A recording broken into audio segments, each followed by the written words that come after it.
Hey, Kevin, had to replace the throttle body actuator on my 2016 RXT.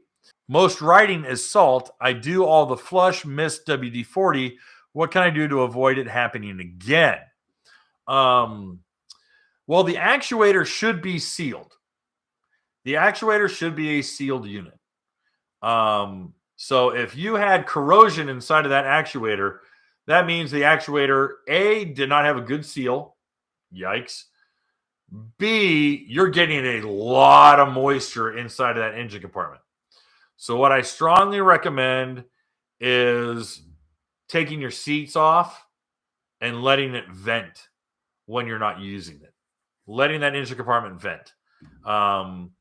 If you have it covered on the side yard or in the backyard or whatever, just crack the seats, open up everything you can so you get some air ventilation. You got to get some air circulation so the moisture dries up.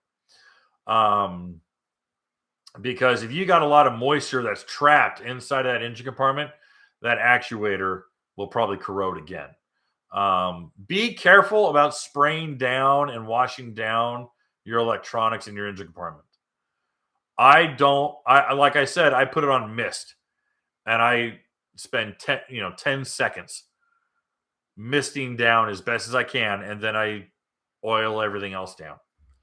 You don't need to hose the engine compartment, okay?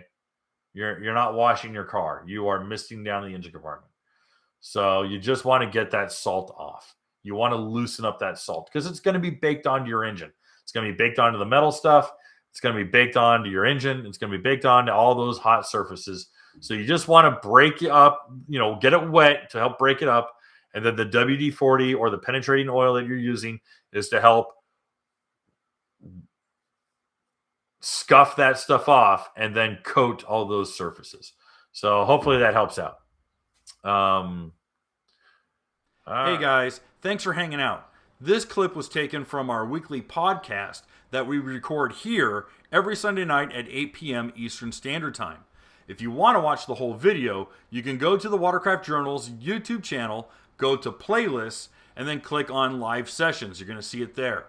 Otherwise, go ahead and leave a like, a comment, and definitely subscribe to the channel. It helps us grow. And again, thanks again for watching our videos, and we hope to see you soon.